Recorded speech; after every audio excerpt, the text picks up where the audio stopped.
Les grandes questions de la foi méritent de réponses éclairées.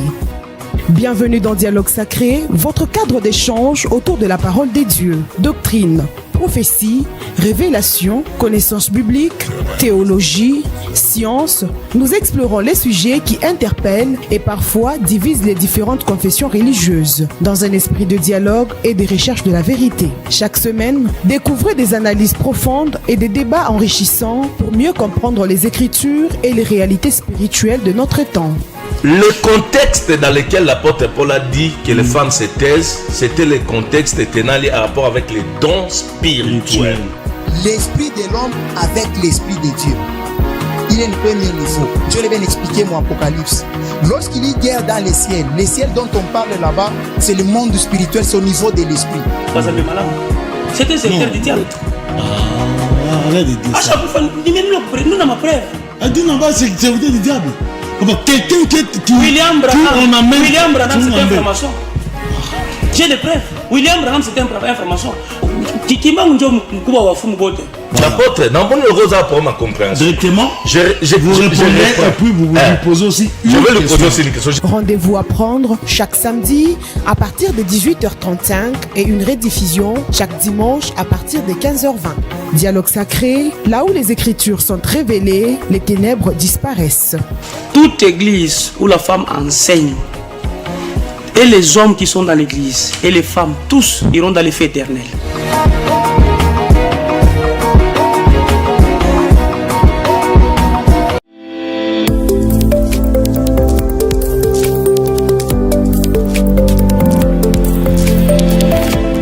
Émission sur Shalom Télévision.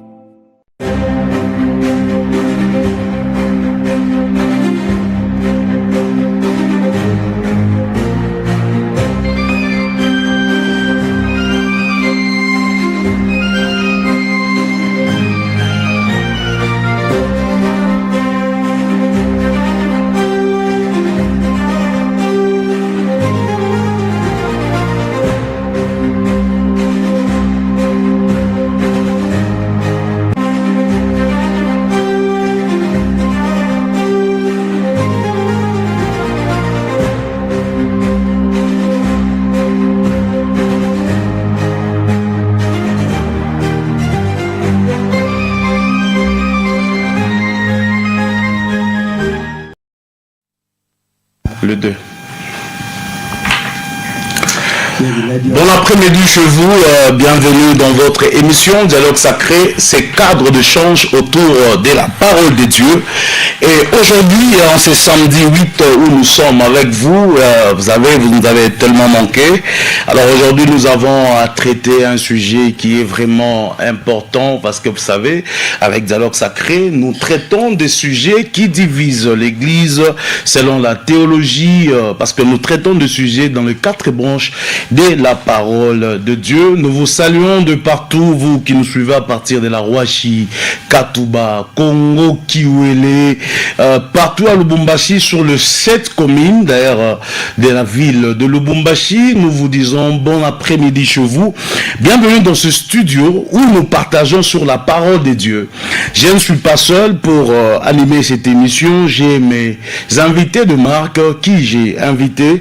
Avec eux, nous allons parcourir ce chemin ensemble. Alors, je dis merci à l'équipe technique qui me réalise derrière les caméras, Christian Bondo, à la réalisation Noé Piema et Yves Sanga, à la coordination de monsieur Jules Lubemba et l'assistance de monsieur Ginal Mbenga.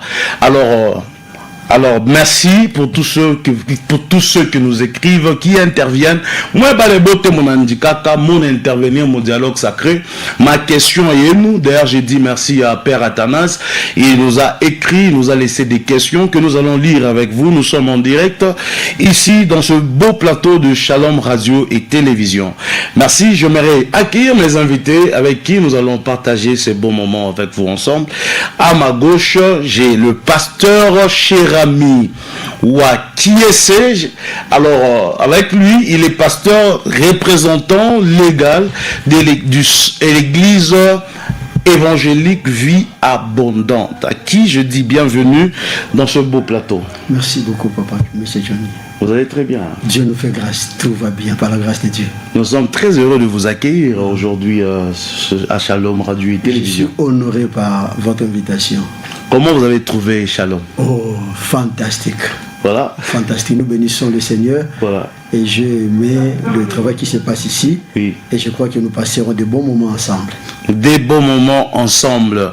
Et à ma droite, il est connu. Nous avons partagé beaucoup de temps avec lui sur ce beau plateau.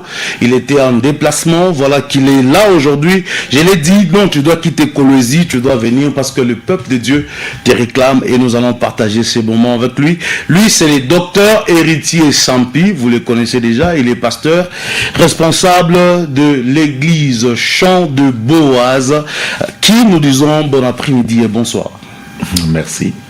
Papa, vous allez bien? Oui, le Seigneur nous fait grâce. Bon matin. Hein? C'est juste la grâce de Dieu. Juste la grâce de Dieu. Oui. Voilà.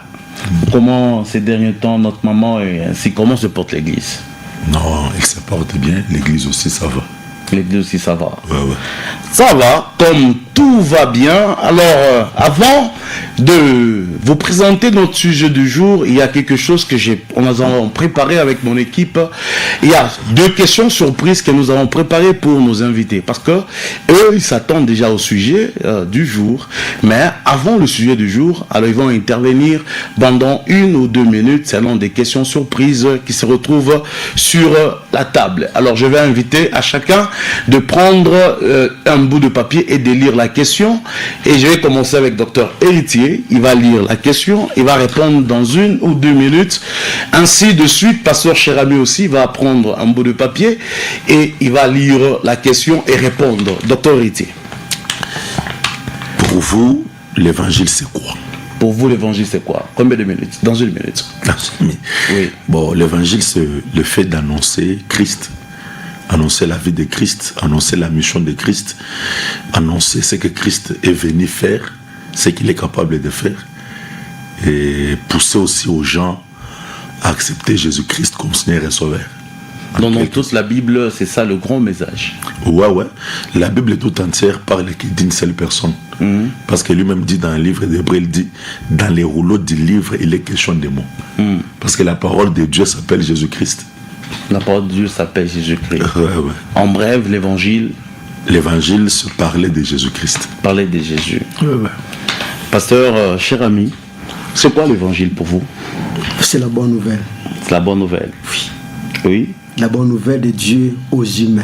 Ok. C'est depuis les temps anciens, Dieu avait promis à son peuple, à Israël, que je vais envoyer un sauveur.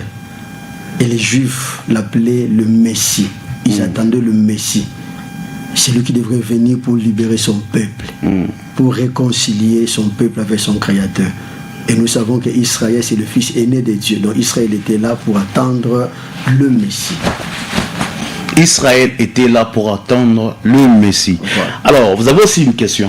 Peut-on perdre les salis? Voilà. Wow. Je vais répondre à cette question sous 2 facettes. Je vais aborder sous 2 formes. Oui. La première, c'est par rapport à la forme. Par rapport à la forme, je peux dire oui, on peut perdre les saluts. Okay. Je vais m'expliquer. Mais par rapport au fond, on ne peut pas perdre le salut. Dans le livre des Romains, il est écrit, c'est en déclarant de la bouche, n'est-ce pas, qu'on est justifié. En croyant du cœur qu'on arrive à être sauvé. Et nous savons aujourd'hui, quand nous organisons nos séminaires, nos campagnes, nos croisades, nous invitons le peuple de Dieu à faire souvent une prière pour accepter Jésus-Christ comme Seigneur et Sauveur personnel. C'est ça par rapport à la forme. Donc une personne peut écouter l'évangile et recevoir Christ par une prière, qui est l'homme de Dieu qui est devant et est en train d'animer. Et le nouveau chrétien, celui qui a cru, il peut répéter la prière. Ça c'est par rapport à la forme. Et il est sauvé parce qu'il a déclaré et Christ entre aussi dans son cœur. Selon Apocalypse chapitre 3 verset 20, il est écrit, je cite, « Je suis à la porte, je frappe, celui qui ouvrirait, j'entrerai », n'est-ce pas? Donc quand quelqu'un récite cette prière-là, que nous sommes habitués de faire aux gens dans nos croisades, il est sauvé par rapport à la forme. Mais il y a une suite. La suite, il faut démontrer ces saluts-là dans la vie de tous les jours. Apôtre Paul dira plus tard, travaillez à votre salut. Donc là, c'est la responsabilité que le nouveau croyant doit démontrer dans la vie de tous les jours. Oui, alors... Mais pour un élu, s'il vous plaît, pour un élu, les saluts, c'est une garantie. Voilà. Les saluts, c'est une garantie. Pour un élu, oui. Alors, une minute, docteur, on peut parler des saluts. Les saluts, on ne peut pas la perdre. Parce que ce n'est pas par nos efforts qu'on peut être sauvé. Nous sommes sauvés par la grâce au moyen de la foi. La part de l'homme, c'est croire au salut. Oui. Lorsque vous croyez, comme le Père vient de le dire, quand on est déjà élu, un élu, c'est quelqu'un qui est choisi. Et personne ne peut se choisir. Alors quand Dieu nous choisit, Dieu ne se répand pas de ses dons. Quelqu'un peut être châtié, quelqu'un peut souffrir sur la terre, mais on ne peut pas perdre le salut. Parce que le salut, c'est l'œuvre, c'est le fruit de l'œuvre de la croix. Lui-même, Jésus a dit, je ne rendrai jamais vaine l'œuvre de la croix. Il y a un deuxième papier, c'est une façon d'aider nos téléspectateurs à comprendre certaines choses avant qu'on tente. Je rappelle que notre émission est bilingue. Tout ce qu'on parle en français, Natal Swahili, Lingala. D'ailleurs, je rappelle que pasteur Chirami, il vient de Kinshasa. C'est un pasteur, il est en mission. Il est résident actuellement au Lubumbashi, mais il vient de Kinshasa. Donc, au gros, le na Lingala pour na Nyoso, ba Yoka. Alors, la deuxième question, pasteur Chirami. Voilà, merci. Quel est le vrai sens du mariage selon vous? Oui. Oh là là, selon moi, le mariage, c'est... Donnez juste l'avant-goût, parce que ce sont des choses quand on aura des réclamations de nos téléspectateurs.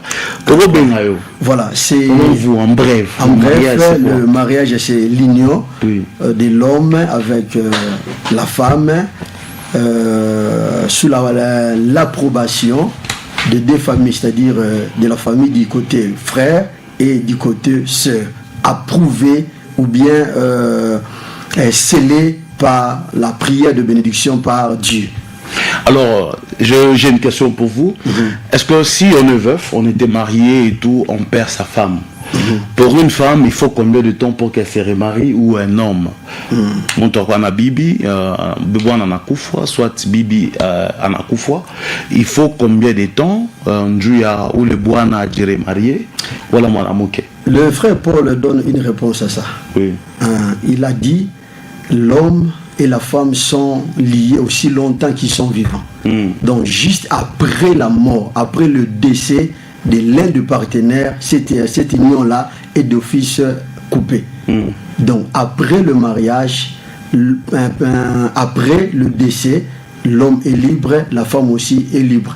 Mais n'oublions pas, on peut toujours ouvrir une petite parenthèse.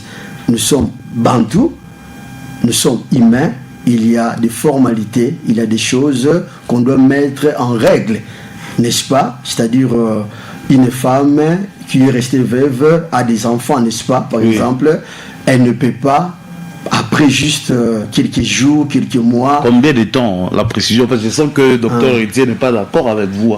Non, parlons du temps, ça dépend d'une personne à l'autre. Mais moi, je peux estimer, selon moi, je crois il faut laisser au moins une année. Une année. Au moins une année, parce que là, il faut laver la tête des enfants, de la belle famille, du côté homme aussi, du côté femme. Ok, merci. Docteur, je vous ai senti vibrer, je comprends que vous n'étiez pas d'accord. Selon vous, si vous pouvez compléter. Vous voulez me créer des problèmes avec le Père. Au début, vous avez dit que non, vous allez fournir l'effort pour... Non, je ne fournis pas d'effort, j'ai senti que vous avez vibré suite à ce que le pasteur Chirabi parlait. Non, j'ai vibré en disant Amen. Amen. Parce que des fois, quand on dit des choses qui sont véridiques, ça nous pousse à vibrer. Alors, selon vous, il faut combien de temps? Selon ce que le Père a dit, ça dépend. Ça dépend. Il n'y a pas une durée déterminée. Déterminée, voilà. Parce que nous avons remarqué qu'à nos jours, Banaoume, bana waka bupeshi après une année que ba veuf que bana muke tona manaome kama ni pasteur kama ni nini kama bibi ana mkufwa. Vous allez remarquer après une année ou 2 ans anaoa. À l'instant, il y a beaucoup de pasteurs que nous avons vus sur place. Mais quand c'est la femme, Igonagawia, on ne sait pas. Vous avez dit que ça dépend. Ouais. Alors vous avez une deuxième question. Une troisième. Non. Chez vous, c'est une deuxième. Ah, c'est la même question. Non. Lisez. C'est quoi le mariage selon vous? Non, c'était la même question d'abord. Ouais. Ok. Un pasteur ou leader religieux peut demander pardon après une erreur ou un faux argument. Je dis oui. Un leader, un pasteur, après un défaut de jugement ou une erreur, peut demander pardon. Vous savez, à son fils spirituel. Vous savez, la plus grande dimension des enseignements, c'est ce que tu fais et non pas ce que tu dis. Lorsque tu commets une erreur et tu demandes pardon, tu as enseigné à tes enfants. Parce que la plupart des pasteurs oublient ça. L'église que nous dirigeons, les gens deviennent ce que nous faisons et non pas ce que nous disons. Wow. La Bible dit, dans le livre de Luc, dans l'introduction, la Bible dit, Théophile, j'ai commencé par écrire ce que Jésus-Christ a fait avant de prêcher. C'est-à-dire que ce qu'un leader fait de pas ce qu'il prêche. Prêcher, c'est bien, mais vivre sa prédication, c'est mieux. Parce que nos actes crient plus fort que nos paroles. Le niveau le plus haut des mots, c'est les actions. Les actions parlent plus fort que les mots. C'est pourquoi j'ai toujours... Il y a une conférence que j'avais écrite, je parlais de David, il était un chanteur, danseur. Quand on prêche, c'est une façon de chanter. Mais quand on vit sa prédication, c'est une façon... Quand on vit sa prédication, c'est une façon de danser. C'est-à-dire, tout ce que nous disons aux enfants de Dieu, nous devons commencer par le faire. Quand un pasteur commet une erreur, il doit demander pardon. Et quand il le fait, il a enseigné à ses enfants que voilà la bonne manière de faire les choses. Et quand toi tu ne demandes pas pardon, lorsque le fils ou bien ton fils spirituel, ton fils dans la foi, lorsqu'il va commettre l'erreur, il ne demandera pas pardon. Il ne demandera pas pardon. Ouais. Je me rappelle, il y a une sœur de l'église. Pasteur, c'est pour dans 3 minutes. J'ai déjà consommé des restes 1 minute. 1 minute. Cet exemple est très important. Ça va. La sœur, mais la sœur, là, lorsqu'elle est venue dans la foi, elle était vraiment sans chaud. Maintenant, quand on a escroqué l'argent, moi je m'attendais que la sœur attendrait le Muntoul. Mais à ma grande surprise, la sœur n'a pas fait ça. Quand je lui pose la question, elle me dit, papa, je me suis rappelé, tel avait pris ton argent, mais à Kumba Michak. Ça m'a fait beaucoup appris. J'ai compris, si je pouvais faire arrêter le Messie, la sœur aussi pouvait me copier. C'est tout ce que nous faisons, ce sont les enseignements. Un pasteur, lorsque peut-être en a Kotola versé, il a mal expliqué la Bible, il doit s'excuser. Ce n'est pas un péché. Ce n'est pas un péché. Oui. Alors, nous allons prendre une troisième question chez notre père, pasteur Chérami, et puis nous allons annoncer notre sujet du jour, à qui nous allons parler tout à Soumouria. D'ailleurs, vous pouvez commencer à nous écrire sur le numéro qui est affiché au bas de votre écran et nos adresses. Nous signalons que nous sommes en direct, Shalom Radio Télévision, sur YouTube, Instagram et TikTok et Facebook, Shalom Radio Télévision officielle. Oui, pasteur, à vous. Merci. C'est quoi le nom de Jésus? Oui, c'est quoi le nom de Jésus? Une question terrible, hein? Très difficile. C'est quoi le nom de Jésus? Il est Jésus. Il est Jésus, c'est ça son nom. C'est ça son nom. Son nom c'est Jésus, qui veut dire Yahweh et salut. Dieu qui sauve. Dieu sauveur. C'est ça le nom de Jésus. C'est ça le nom de Jésus. C'est ça le nom de Jésus. Il n'y a pas autre chose, une puissance, une entité. En fait, dans le nom, on voit même la personnalité de la personne. Voilà. Donc le nom de Jésus cache aussi une identité, n'est-ce pas? Ça cache une personne, ça cache Dieu lui-même. Voilà. Selon qu'il est écrit, en lui habite corporellement la plénitude de la divinité. Autrement dit, le nom de Jésus, c'est la personne même du Dieu créateur. Jésus du Nouveau Testament, n'est-ce pas? C'est le Jéhovah de l'Ancien Testament.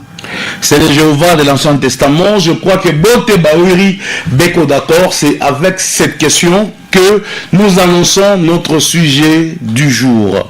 Le sujet du jour est en train d'être intitulé comme ça. Le nom de Jésus est-il suffisant pour vaincre les principautés? Le nom de Jésus, d'ailleurs, le sujet, moi, il a fait makelele, ça n'a pas, il a fait buzz, il a fait makelele, ça n'a pas ma toile. Alors, le nom de Jésus est-il suffisant pour vaincre les principautés? Et on va encore développer avec Apocalypse 19:16. Enseigne-t-il que Christ porte un tatouage?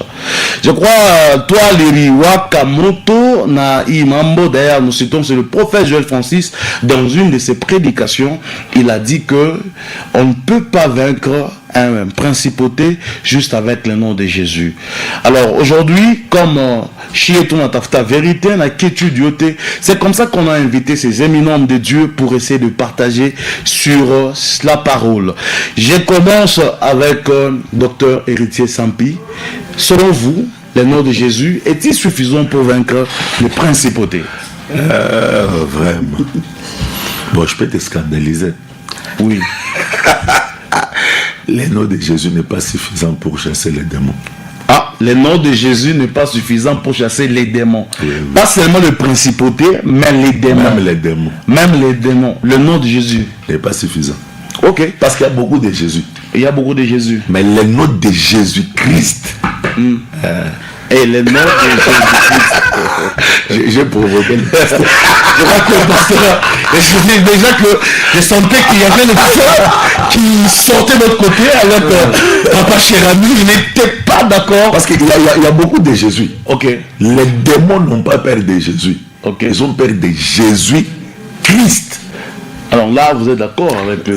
Là, je suis 100% d'accord. Jésus n'est pas là simplement pour vaincre, oui, mais aussi pour dépouiller. Okay. Et Christ a déjà fait ça à la croix. Ouais, ouais. Il a dépouillé les autorités, les principautés, les dominations. Alors, selon le prophète Joël, lui a dit que le nom de Jésus-Christ, là j'ajoute. Est-ce que le nom de Jésus-Christ? Non. Il a dit que le nom de Jésus ne suffit pas pour chasser les principautés. Il faut lui poser la question. Parce que le nom de Jésus, parce que quand vous chassez les démons, il faut faire mention au nom de Jésus-Christ. Parce que quand vous parlez de Jésus, les démons ne sortiront pas. Parce qu'il y a beaucoup de Jésus. Il y a Jésus de Londres, il y a Jésus. Mais quand les démons ont peur, lorsque vous citez au nom de Jésus-Christ, parce que Jésus, c'est 100% homme. Christ, c'est la divinité. Parce que Jésus, c'est comme l'enveloppe. Christ, c'est le contenu. Okay. Un enfant nous est né, un fils nous est donné. Jésus, c'est un enfant qui était né. Christ, c'est le fils qui était donné. Parce que Christ est entré en Jésus aux eaux de baptême. Parce qu'il faut toujours relier au nom de Jésus-Christ. Mais il faut maintenant chercher à comprendre dans quel contexte le prophète Francis avait parlé. Il avait parlé peut-être dans le sens que le nom de Jésus ne suffit pas. Il faut ajouter Christ. Et aussi, il y a aussi un point très important. Même le nom de Jésus-Christ est là. Ne suffit pas pour chasser les démons. Il faut avoir Christ dans ton cœur avant de citer Christ dans ta bouche. Le nom de Jésus-Christ ne chasse pas les démons parce qu'il dit sors au nom de Jésus-Christ. Les démons là doivent voir un Jésus dans ton cœur. Citer Jésus-Christ n'est pas un problème. Le problème c'est de l'avoir. Jésus dans la bouche n'est pas efficace. Mais si Jésus là il est dans ta vie, même le fils de Séva, ils ont cité le nom de Jésus. le nom de Jésus que Paul utilisait. Mais ils ne connaissaient pas ce Jésus-là. Il y a beaucoup de gens qui citent Jésus-Christ, ils ne le connaissent pas. Jésus-là n'est pas dans son cœur. C'est pourquoi on peut voir, il y a des gens qui chassent les démons, qui font les délivrances. Le même nom de Jésus, un pasteur peut se tenir, sort au nom de Jésus-Christ. Les démons ne parlent pas. Remarquez. Mais à un moment, il y a aussi l'autre cas, il déclare les démons l'obéissent. Pourquoi? Les démons regardent si tu as la vie de Christ en toi. Christ devient puissant quand il est dans ton cœur et non pas quand il est dans ta bouche. Mais vous venez tout à l'heure de dire que même le nom de Jésus n'arrive pas à chasser. Est-ce qu'on peut d'abord comprendre dans cette hiérarchie démonique qu'est-ce qu'une principauté, une domination? Et si on doit d'abord comprendre, parce qu'on a dit, on n'a pas seulement situé les démons, on a dit suffisant pour vaincre le principauté. Mais là, alors, selon vous, les principautés, si on doit comprendre dans ces termes-là, parce qu'il n'a pas situé les démons. Il a expliqué lui-même par Joël Francis, il a dit les démons, ce sont les esprits, les anges déchus et tout ça, les néphilim et tout ça. Mais un principauté ne peut pas, il a expliqué, il a donné des raisons pourquoi le nom de Jésus ne suffit pas. Dans son contexte là, il n'a pas raison. Le nom de Jésus-Christ, c'est l'absolu. C'est l'absolu, papa, il n'y a pas à ajouter. Au moins qu'il ait des secrets que lui-même maîtrise. Le nom de Jésus-Christ, c'est ce que vous n'avez pas un autre nom à part le nom de Jésus-Christ. Le nom de Jésus-Christ, c'est ça notre absolu. C'est ça notre marteau de guerre. À part ce nom-là, il n'y a pas d'autre. Même on peut utiliser des lots, mais les démons ont peur. Les principautés. Va même les diables en question. Parce que les principautés, les diables, c'est leur chef. Même les diables lui-même en question, il connaît qui est Jésus-Christ. Les diables, enlevez donc les principautés. Nous n'avons pas besoin d'apprendre que les principautés c'est qui. Écoutez, à l'église, on ne doit pas prendre aux enfants de Dieu la puissance du diable. On ne doit pas les enseigner les principautés, c'est quoi, les démons, ces choses-là, c'est diabolique. La Bible dit, la foi vient de ce qu'on entend. Quand vous parlez beaucoup plus aux enfants de Dieu concernant les démons, ils vont croire aux démons.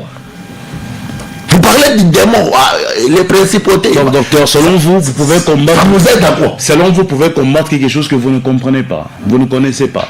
Non, on n'a pas besoin de connaître comment les démons, les principautés. Nous, on a besoin de connaître la puissance du nom de Jésus-Christ. Je sais qu'au nom de Jésus, même si le diable venait dans sa totalité, vous voyez dans cette maison, dans votre...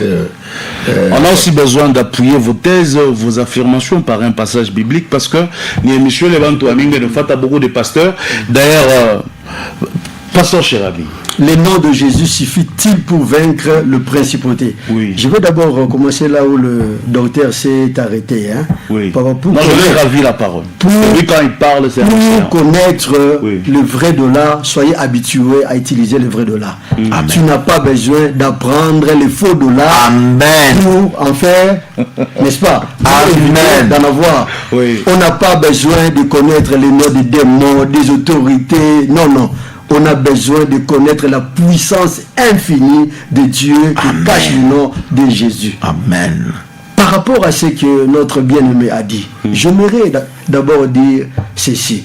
Un ministre de Dieu, c'est une réponse de l'Éternel cachée dans une personne.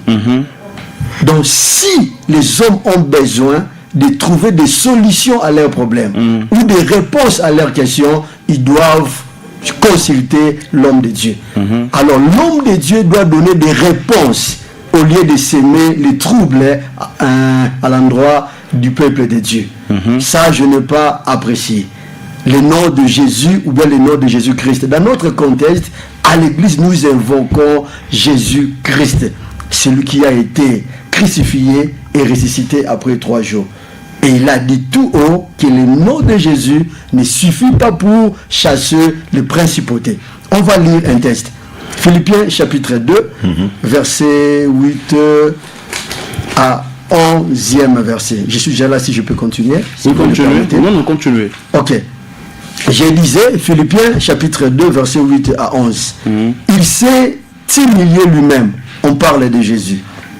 Se rendant obéissant jusqu'à la mort, même jusqu'à la mort de la croix. Oui. C'est pourquoi aussi Dieu l'a souverainement élevé et lui a donné le nom qui est au-dessus de tout nom, sans exception. Principauté, domination, prince de l'air, Jésus a un nom qui est au-dessus. de tout nom. Oui. Afin qu'au nom plutôt de Jésus, tous genoux fléchissent dans les cieux, sur la terre et sous la terre. Pour terminer, et que toute langue confesse que Jésus-Christ est Seigneur à la gloire de Dieu le Père. Le docteur l'a dit tantôt. S'il a un secret, on ne sait pas c'est quoi le secret. S'il était là, normalement on avait lancé son extrait. Alors il a dit ceci, le prophète a expliqué, il a dit, dans la matière de combat spirituel, même quand Dieu il a donné, pourquoi il y a cette illustration biblique. Il a dit, ce n'est pas contre la chair et le sang, mais contre les principautés, voilà, les dominations dans les lieux célestes. Et il a donné un passage qui dit, je crois c'est Ésaïe 49:16, ou Deutéronome 32:8. Qui dit quoi? Il a dit que dans Deutéronome 32:8, Dieu est en train de partager les pays, il donnait des territoires. Là, vous pouvez lire, il a expliqué. Bon, je ne défends pas Joël Francis, mais je suis en train de voir la thèse. Il a dit, quand Dieu établit, il a donné les anges, il a donné les principautés.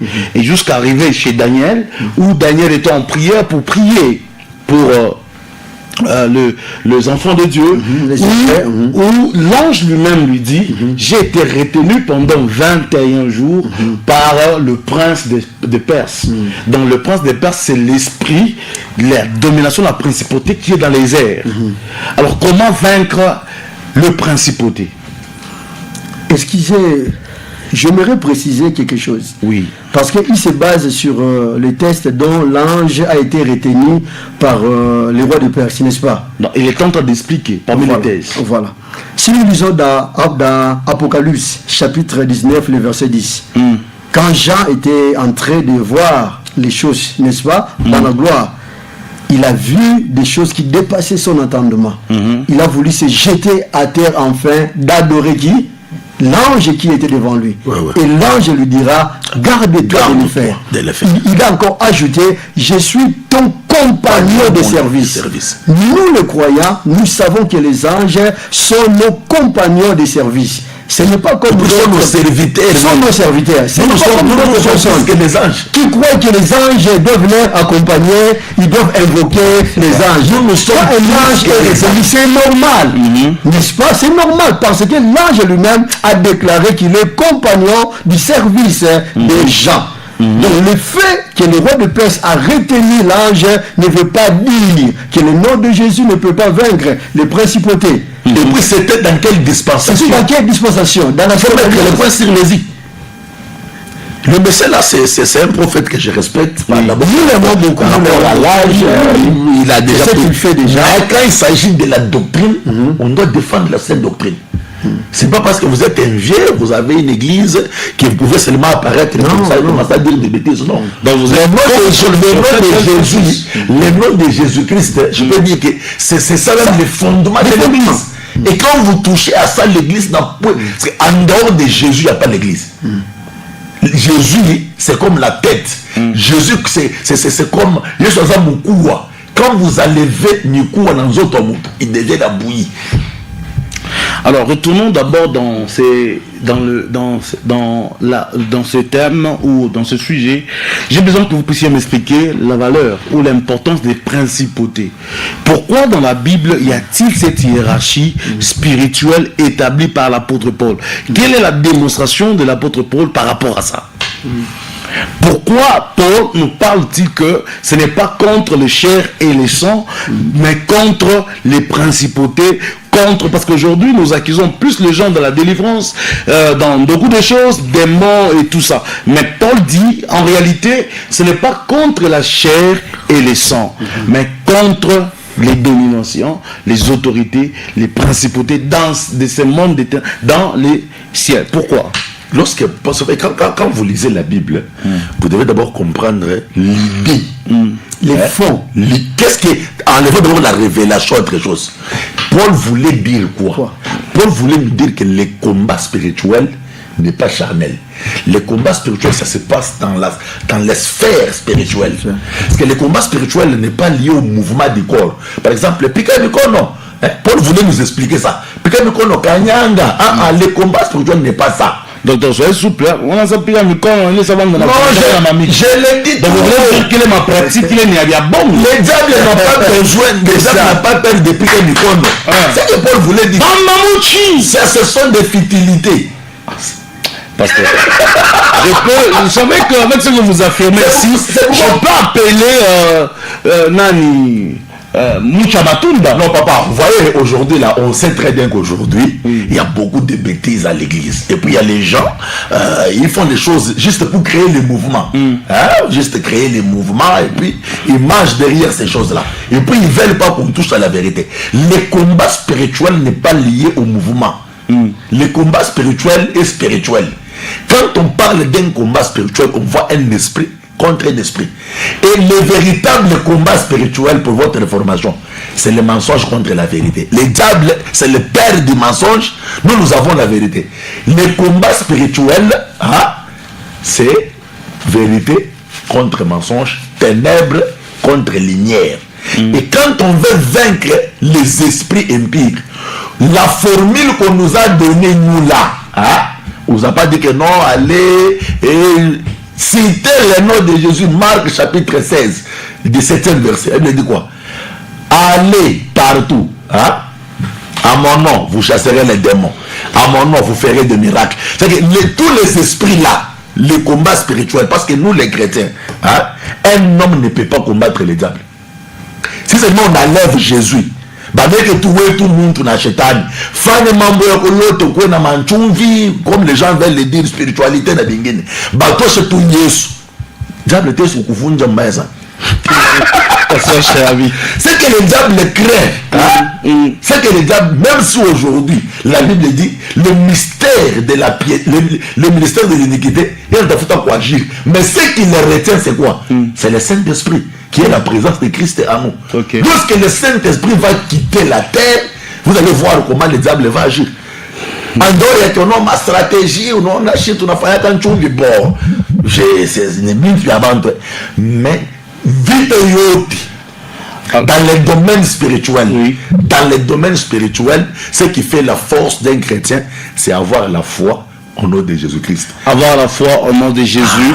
Alors, on va conclure déjà avec ce sujet parce que je sens que mes deux intervenants sont contre ce que les affirmations du prophète Joël Francis, quels que soient ces contextes. Alors, nous achevons avec le pasteur Chirami avant d'en parler déjà sur ce deuxième sujet qui parle de tatouage. Alors, je vais donner un verset biblique que nous allons lire ensemble.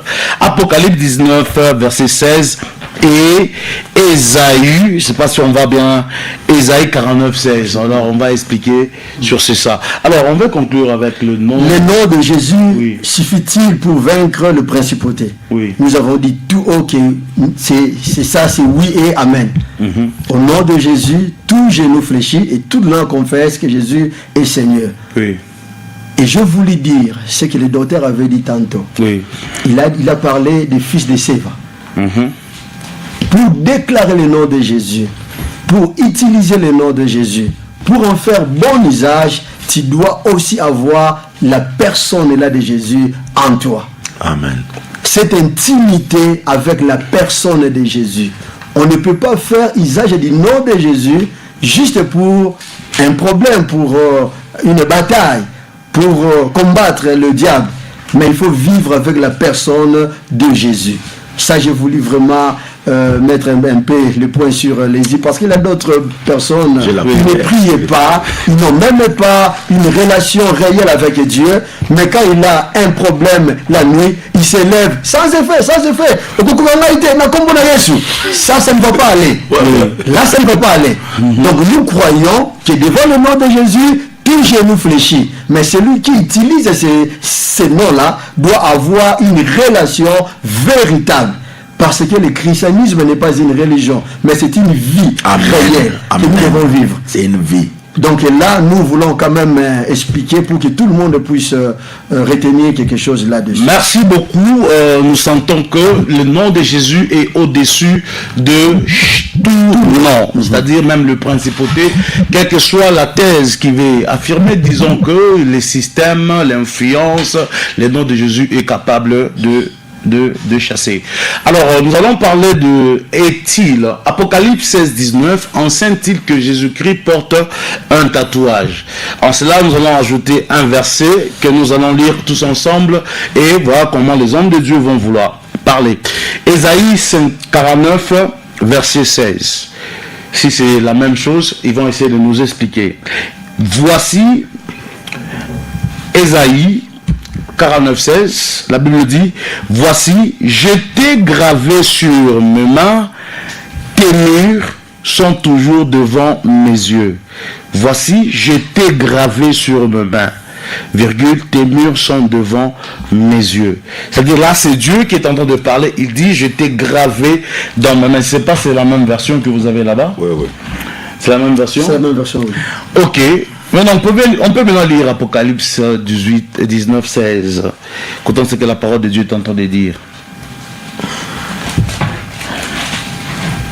Vous avez ça? Apocalypse 19, verset 16. Déjà avec vous, pasteur Chérami, nous vous écoutons. Est-ce que... Il avait sur son vêtement, voilà, et sur sa cuisse un nom écrit. Roi des rois et Seigneur des seigneurs. Il avait sur sa cuisse un nom écrit, Roi des rois, Seigneur des seigneurs. Est-ce que c'est ce que la Bible enseigne, que Jésus avait porté un tatouage? À vous la parole. J'aime souvent dire, oui, derrière chaque acte, il y a un esprit qui anime l'acte. J'aimerais parler avec le bien-aimé si c'était possible, pour essayer de comprendre de quoi il voulait dire. D'ailleurs, lui-même a dit qu'il est prêt pour les débats. Il a donné, il a donné des conditions qui ne sont pas toujours favorables à tout le monde. Mais ce qui est vrai, oui, on ne doit pas prétendre connaître tout. Voilà. Je commence d'abord par là. On ne doit pas prétendre connaître tout. Et on ne doit pas chercher à expliquer toutes choses. Celui qui est allé là-haut, l'homme Paul, notre bien-aimé Paul, il a dit, nous connaissons en partie et nous prophétisons en partie. Certaines choses ne vaut la peine que nous commencions à expliquer si on ne maîtrise pas très bien ce que nous disons. Nous respectons notre bien-aimé, il travaille beaucoup dans l'église corps du Christ, mais par rapport à la doctrine... Pour vous, ça signifie quoi? Pour vous, ça signifie quoi? Si vous pouvez interpréter ce verset d'Ésaïe et puis d'Apocalypse qui dit, dans l'Apocalypse il dit, j'ai gravé ton nom dans mes mains, gravé ton nom dans mes mains. Et quand on parle de tatouage, ça signifie quoi? Ce sont des écritures qu'on grave. D'entrée de G. Le livre de Apocalypse, c'est un livre prophétique. Okay. Ésaïe était aussi un prophète. Quand nous traitons des textes prophétiques, on doit toujours tenir compte que là, il y a des symboles, n'est-ce pas? Il y a des codes et des images qu'on ne peut pas interpréter littéralement. Amen. Toujours dans ce même texte-là de Apocalypse. N'est-ce pas, dans le verset 15, il est dit, dans sa bouche, un épée tranchant sortait, et ses yeux étaient comme le feu. On va dire que Jésus n'avait pas de langue, et que sa langue était un épée tranchant. Ce n'est pas ça la vérité. Ce sont des images qu'on doit chercher à comprendre. Mais j'aimerais que nous touchions un peu la doctrine, et on peut aussi toucher l'exégèse. C'est-à-dire faire une étude un peu détaillée pour comprendre de quoi il s'agissait réellement là-bas. Voyez-vous, on nous parle de Jésus qui était sur un cheval blanc. C'est ce que Jean était en train de voir. Et à l'époque, les nobles et les rois avaient des vêtements qui quittaient les épaules et qui descendaient jusqu'au niveau des genoux. À part ça, ils avaient aussi des trucs du genre écharpe qu'ils mettaient un peu comme je ne sais pas, ici aussi on en trouve beaucoup à Lushika, il fait très froid. Des écharpes, voilà, qui peut commencer à partir des épaules et qui descendaient aussi vers le bas du côté des jambes et du côté des pieds. Et les nobles ou les rois mettaient des inscriptions par rapport à ce qu'il faisait. Quelqu'un qui peut écrire par exemple Bishop Johnny, par exemple, sur son vêtement. Une autre personne, il peut écrire le grand guerrier. C'est comme nos étudiants qui ont réussi, n'est-ce pas, aux examens d'État, ils prennent des trucs comme un bandana, ils mettent sur leur tête, ils écrivent lauréat. Par exemple, 50% ou bien 70%. C'était un peu ça. Donc c'était une forme de tradition. Des rois ou des nobles, ils avaient des vêtements avec des trucs déjà écharpes et ils écrivaient. Alors nous croyons, nous sous-entendons que sur les vêtements, on avait écrit Seigneur des seigneurs et puis Roi des rois. Et ces vêtements-là descendaient jusqu'au niveau de cuisse. J'avais une version où on a écrit sur son vêtement et sur sa jambe. Voyez-vous. Donc quand Jean parlait de ça, il voulait signifier d'une autre manière que l'inscription était sur le vêtement qui descendait jusqu'aux cuisses. J'aimerais vous donner ce test. Oui. En grec si c'est possible. Je peux? Donnez. Voilà. En français, il est écrit, il avait sur son vêtement et sur sa cuisse ses noms. Écrit Roi des rois et Seigneur des seigneurs. En grec, on parle de Kai, Éché, Épito, Imatio, Kai, Épiton, Méron, Otu, Onoma, Gramenon. Le mot qui me fait du bien, c'est le mot épi. Le mot épi en français est traduit sur. Voyez. Donc, il avait un vêtement sur lequel on a écrit Seigneur des seigneurs, n'est-ce pas, et Roi des rois, et aussi sur la cuisse. Alors, sur la cuisse là, en grec, c'est épi, qui veut dire sur ou bien à l'endroit de. Donc, une bonne traduction, une bonne compréhension, l'écriture était sur les vêtements ou bien sur l'écharpe qui descendait jusqu'à l'endroit des cuisses. Pourquoi je dis ceci? Je vais conclure. Parce que déjà dans l'ancienne alliance, Dieu avait interdit des incisions et aussi des tatouages. Alors Jésus qui était né sous la loi, il n'est pas venu pour abolir la loi, mais pour l'accomplir. Il ne pouvait pas lui-même se faire tatouer. Alors que la loi était en train de défendre des tatouages. Lévitique chapitre 29, le verset 28. Merci, Lévitique chapitre 29, verset 28. Est-ce que, docteur Héritier, le test doit-il être compris littéralement? Est-ce que le test biblique doit-il être compris littéralement? Merci. Bon, vous savez, il y a un très sérieux problème je peux dire, dans notre dispensation. Avant de prêcher la Bible, il faut d'abord comprendre les 4 langages bibliques. La plupart des prédicateurs, ils ont cette maladie-là. Hein? Lorsque vous ne comprenez pas les 4 langages bibliques, vous pouvez avoir des confusions. Bon, je ne dis pas que le prophète Francis, il ne maîtrise pas les 4 langages. Non, alors, selon vous, donc je vous coupe. J'arrive. Quand vous allez, ajoutons un peu, parce que le pasteur Chirabi a parlé plus de la cuisse et tout, comment vous allez comprendre cette écriture des J'arrive. où j'ai écrit dans ta main? J'y arrive. Merci. Il y a des protocoles je ne dois pas, avant d'interpréter l'écriture, je dois mettre les parler de la doctrine, révélation, connaissance, doctrine, prophétie, connaissance, révélation, prophétie. Lions d'abord les D, révélation, prophétie. On lit aussi doctrine et connaissance. Quand on prêche dans la doctrine et dans la connaissance, c'est le fait de parler à la manière des hommes. Parce que lorsque vous prêchez dans la connaissance, vous prenez Dieu, vous les ramenez vers les hommes. Parce que vous prenez Dieu, vous l'introduisez dans les affaires des hommes. Par exemple, quand vous prêchez, par exemple, que non, Jésus, il était amour. Quand vous prêchez dans la connaissance, vous pouvez enlever Jésus, vous prenez Johnny, vous mettez là-bas. Vous dites, Johnny, tu dois être comme Jésus. Comme Jésus était amour, toi aussi. Parce que quand on prêche dans la connaissance, on prend Christ. On prend les Écritures, on les prêche à la manière des hommes. Quand on prêche dans la connaissance et doctrine, on aide l'Église à marcher avec Dieu sur la terre. Maintenant, quand on interprète la Bible dans la révélation et prophétie, c'est quand on prend maintenant les hommes, on les amène vers Dieu, pour les faire maintenant comprendre les affaires de Dieu. Et dans la Bible, une écriture peut se contredire. Quand vous l'interprétez dans la doctrine, ça se contredit dans la prophétie. Par exemple, si vous prenez la personne de Moïse, vous l'introduisez dans la doctrine et connaissance, Moïse c'est un exemple à suivre. Voilà. Mais quand vous l'amenez dans la prophétie, Jésus dit Moïse il était un voleur. Il dit, tous ceux-là qui sont venus Avant moi. sont des voleurs. Mais Moïse, dans la doctrine de la connaissance, c'est un exemple à suivre. Il était humble, il était un homme patient, tout ça. Vous comprenez? Mais dans la bonne interprétation, Jésus ne parlait pas de Moïse. Bon, il est tous ceux qui sont venus avant moi. Et là, avant moi, c'est une vie avant Christ. Non, mais là, si on doit comprendre. Il parlait de Moïse et d'Élie. Donc là, il va se contredire. Parce que c'est même lui qui l'a dit, tout ce qui a été dit dans la loi, dans le prophète et tout cela, on parlait de lui. Mais dans les contextes où Christ est en train de dire, tous ceux qui sont venus avant moi sont brigands et voleurs. Il ne fait pas allusion à Moïse. Mais qui était venu avant lui? Donc c'est quand toi tu vis sans Christ, Christ tu le reçois, c'est que ceux qui étaient avant Christ sont brigands et voleurs. Là maintenant vous avez interprété la connaissance, mais moi je suis dans la prophétie.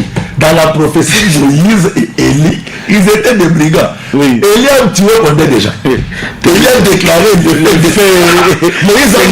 Moïse a maudit Condé déjà. C'est pourquoi Jésus disait ils étaient des brigands dans ce contexte-là. Mais Jésus, lui, il s'est livré. Et quand les insultés s'est fâché, il tuait des gens. Mais Jésus, lui, quand il est venu, il était patient, il s'est donné. Mais Moïse et Élie, ils étaient incapables de se sacrifier. Et c'est pourquoi Moïse pouvait dire à Dieu, est-ce que il était un brigand. Lui, il n'avait pas cette capacité-là de rassembler. Maintenant, dans le contexte du prophète, parce que je n'ai pas encore suivi cette prédication, à la manière des hommes, on peut dire que Jésus-Christ a l'état. À la manière des hommes, une façon d'expliquer ce qui est spirituel à la manière des hommes, on peut prendre l'exemple. Vous comprenez? Mais quand on monte en esprit, Dieu n'a pas ni corps pour avoir les tatouages. C'est un esprit. Vous comprenez? Parce que quand vous partez là-bas au ciel, vous ne verrez pas un Dieu assis sur le trône du Vinamanyama. Non, c'est un esprit. Un esprit n'a ni os, ni chair, ni sang. Quand la Bible, dans le livre de Apocalypse, quand on parle de les noms qui étaient écrits sur la cuisse, on est en train de montrer l'intimité de l'église avec Christ. Parce que la cuisse, c'est quelque chose qui est caché. La cuisse doit être vue que par l'épouse d'une personne. Maintenant, on parle de Christ comme époux, avec l'église comme épouse. C'est-à-dire qu'il y a des choses que le monde ne peut pas voir. Il y a des choses que n'est que l'épouse qui peut découvrir. Là, on parle de l'intimité de Christ. Là, c'est dans l'interprétation d'abord de cette écriture. C'est on parlait de l'intimité. Parce que là-bas, si vous lisez Apocalypse 19, du début jusqu'à la fin, vous allez comprendre qu'on parlait d'abord du fait des noces. Lorsque Christ viendra pour récupérer son époux, là, on parle de cette intimité-là. C'est que les hommes qui n'ont jamais donné leur vie à Christ, et ils n'auront pas droit d'être en intimité avec lui. C'est-à-dire que ça, on parlait de l'église. L'église, lorsque nous devenons épouses de Christ, nous entrons en intimité. Il y a des secrets. Par exemple, l'adoration. L'adoration, c'est lire les noms sur la cuisse de Jésus.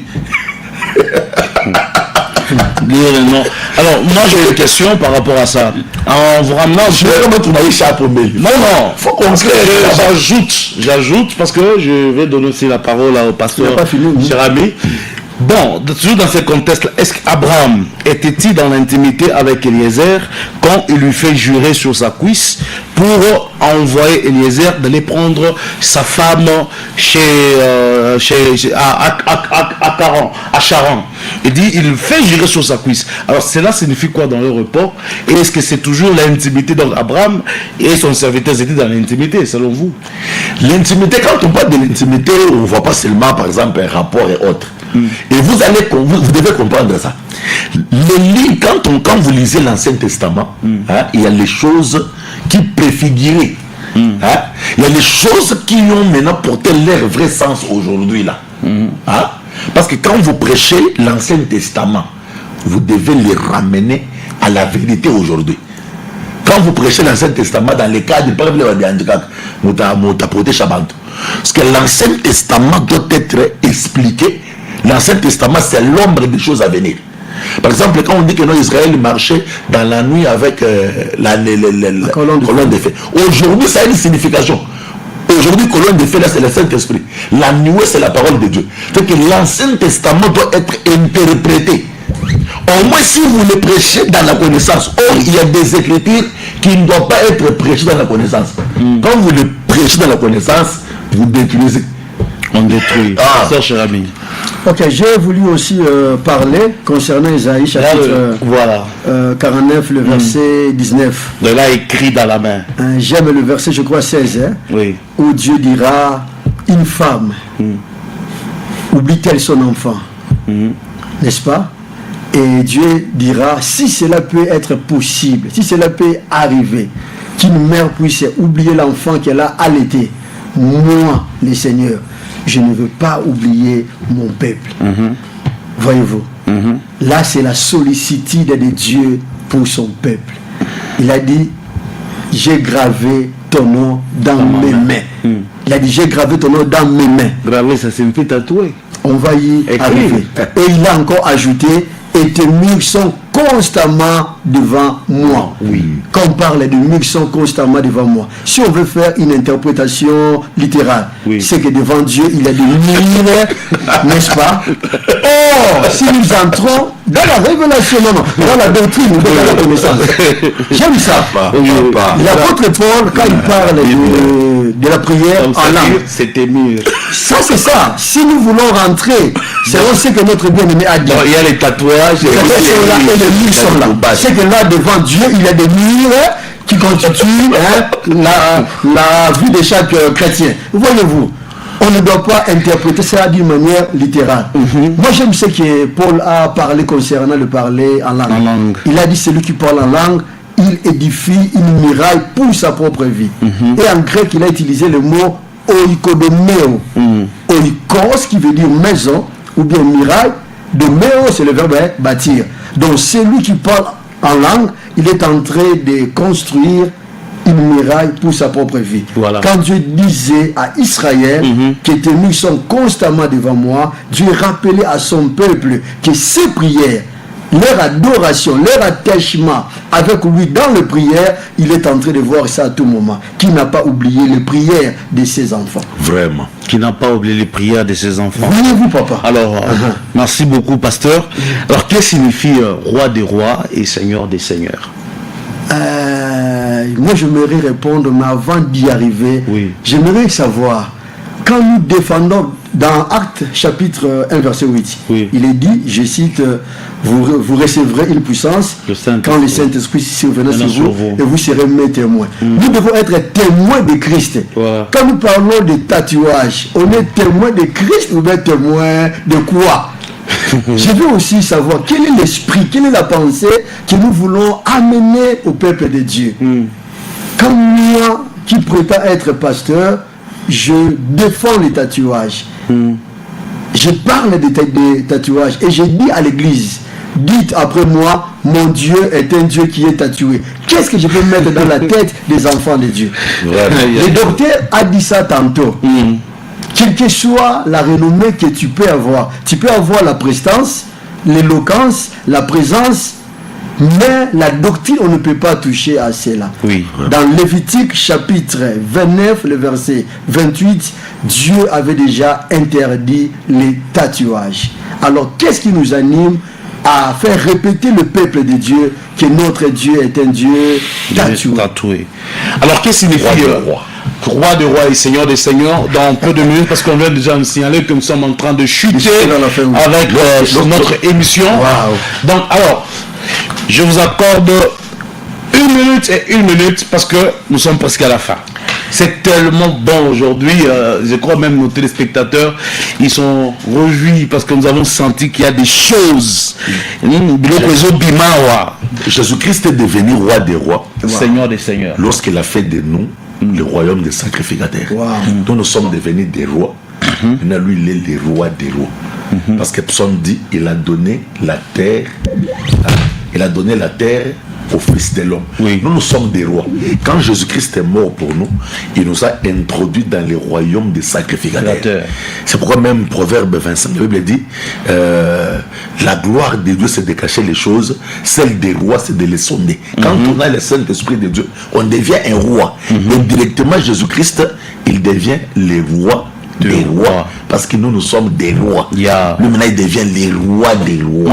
Il est notre roi et nous sommes des rois. Il a fait de nous le royaume des sacrificateurs. Tout chrétien qui a reçu Jésus-Christ comme Seigneur et Sauveur, c'est un roi. Oui. Et Jésus-Christ, c'est un roi des rois. C'est lui qui peut lire ces noms-là sur la cuisse pour dire que Jésus-Christ c'est le roi des rois. C'est que moi je suis un roi et Jésus-Christ il est mon roi. Et dans la connaissance, Jésus-Christ il est le roi des rois. Ça dit que, par exemple, comme notre président là, c'est un roi, mais Jésus-Christ est son roi. Son roi. Jésus-Christ, Seigneur des seigneurs, roi des rois. J'aime ça. 1 Pierre 2,9. Oui. Vous, au contraire, vous êtes une race élue, un royaume, un sacerdoce royal, une nation sainte, un peuple acquis afin que vous annonciez le vertu de celui qui vous a appelé des ténèbres à son admirable lumière. Bien-aimés, vous qui nous suivez, Jésus-Christ est le roi des rois. Amen. Au-dessus de tout nom que vous connaissez. Amen. Que ce soit les principautés, autorités, la cabale juive, cabale noire, je ne sais pas, tous les noms que nos bien-aimés peuvent citer, Jésus reste celui qui domine au-dessus de ces autorités-là. Alors, il y a déjà quelqu'un qui m'écrit si on doit vous retrouver, pasteur. Qu'est-ce qu'il faut faire pour vous retrouver? Votre numéro de téléphone et l'adresse de l'église. Ok, je donne mon numéro WhatsApp, c'est le 081. On peut commencer par 00243, n'est-ce pas? 081 146 03 02. Je suis à l'église Vie Abondante du côté croisement à Rocarias et Kiwele. Vie Abondante du côté croisement Rocarias et Kiwele. Aussi, docteur, si vous pouvez déjà nous laisser votre numéro et l'adresse de l'église. Mon numéro c'est le 085 088 71 91. 085 088 71 91. L'église, nous sommes sur Sapinière, avenue Eretrine. Vous entrez avec Eretrine, coin Yaouma, c'est là où il y a l'église Antiaconal, l'église Champ de Boaz. Merci beaucoup. Alors nous disons, nous sommes en train d'atterrir déjà dans l'émission et tout les piqué accenti. Moi les bottes mon étondikia dans ma ville mon interagir parce que l'émission on a pita mot direct coup Shalom radio et télévision. On a piqué accenti excellence Jean de Dieu Molenda et honorable Francine Mawa notre maman. On a piqué avant tout beauté accenti moi mon apenda que émission na kondela ko soutenir. On a raison pour sponsoriser l'émission, tourne ma espace. Dans l'émission, on a couillé, on a ça, non, mis à sponsoriser l'émission. Karibu Sana. Nous disons merci à la régie, à la réalisation, c'est Fidèle Vadi et Gaël Mbouyi qui ont rejoint l'équipe, qui ont commencé avec nous. Et nous disons merci à la coordination du monsieur Jules Loubemba. Merci, à la prochaine. Déjà demain, à partir de 16h à 16h20, vous aurez la rediffusion de votre émission. Sinon, nous vous disons que ce n'est pas fini. À la prochaine, toujours avec nos invités. Nous allons continuer la deuxième partie. Merci.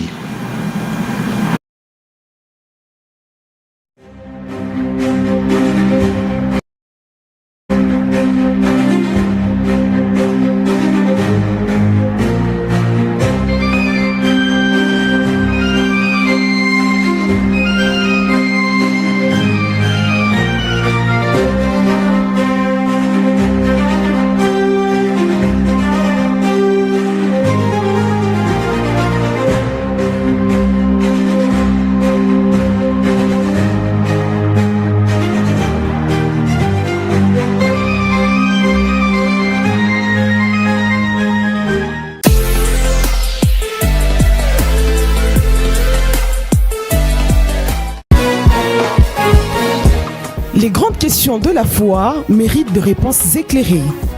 Bienvenue dans Dialogue Sacré, votre cadre d'échange autour de